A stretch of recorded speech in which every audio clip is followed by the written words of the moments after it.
The App Store war is heating up even more, as Apple is now threatening to remove the developer account of Fortnite creator Epic Games. This is the latest move from Apple, which was revealed in a lawsuit that Epic Games has filed against the company. So to recap, Epic Games made a move against app stores for both Apple and Google by selling in-game currency for Fortnite at a lower price through their app if users skipped buying it through the app stores. This is in direct violation of both app stores' policies, since they must approve anything being sold, and coincidentally, they also take a 30% cut of that revenue, which is what Epic is protesting against. Now, Fortnite is currently banned from both stores for any new downloads, but the threat to ban Epic's developer account could have much further reaching implications because of the tech that Epic provides other game makers with their Unreal Engine software. So this could essentially have a huge revenue source and possibly end up in the removal of other games and game makers that use the software, depending on how far this spirals.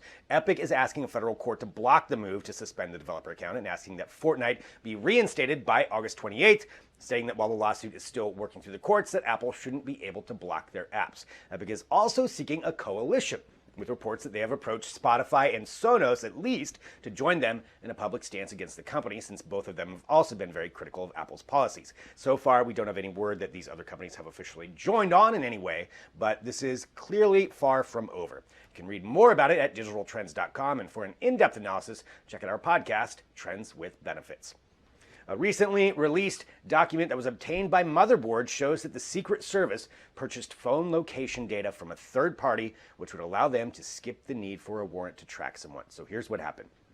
There is a social media surveillance company from Virginia called Babel Street. Now, Babel Street has been in the news over the last few years for selling surveillance subscriptions to all kinds of organizations, including law enforcement like the Chicago PD and the FBI, but also to private organizations like the Carolina Panthers of all teams. Their software allows for precise filtering of social media information gathered from a number of sites, including hashtags, handles, names, and even apparently implied sentiment in user posts.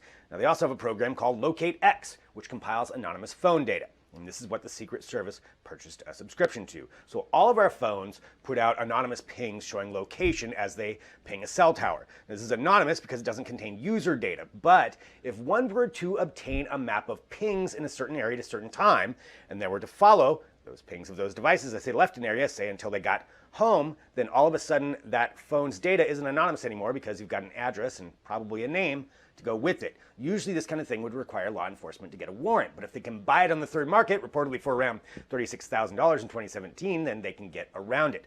Senator Ron Wyden is also drafting legislation to prevent law enforcement agencies from circumventing the court like this, but nonetheless, it's clear it's been happening, and we'll have to see what else is revealed. Read more about this at digitaltrends.com. The ongoing issue of Uber and Lyft in California may result in them actually turning part of their operations into franchises, according to a report from the New York Times. So the AB5 law, which went into effect in January in California, stipulates that Uber, Lyft, and other gig economy companies classify their workers as employees instead of contractors, which would essentially force them to provide minimum wage, some kinds of benefits, time off, and all the other things that a standard employee would be entitled to.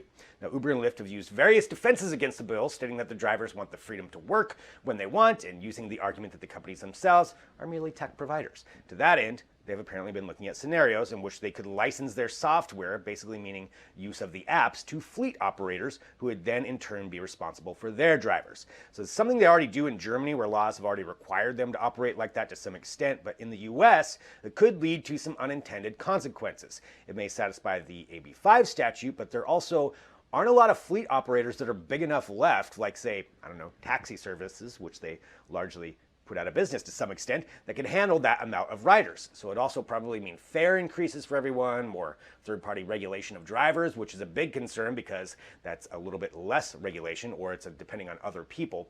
That's a big concern.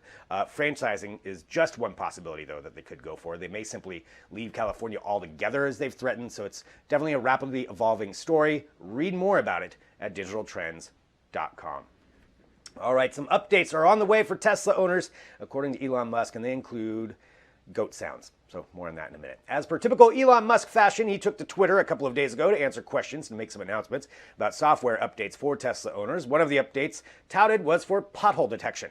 Essentially, what this would allow the vehicle to do is automatically detect when it's on a bad road and react to that, so it could slow down or steer around holes or bumps when needed.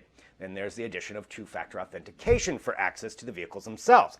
That's an important one. With Teslas, you can unlock the car, start the car, and even summon the car in certain situations through the app. So two-factor authentication is a good thing for that. He said it's going through final validation right now.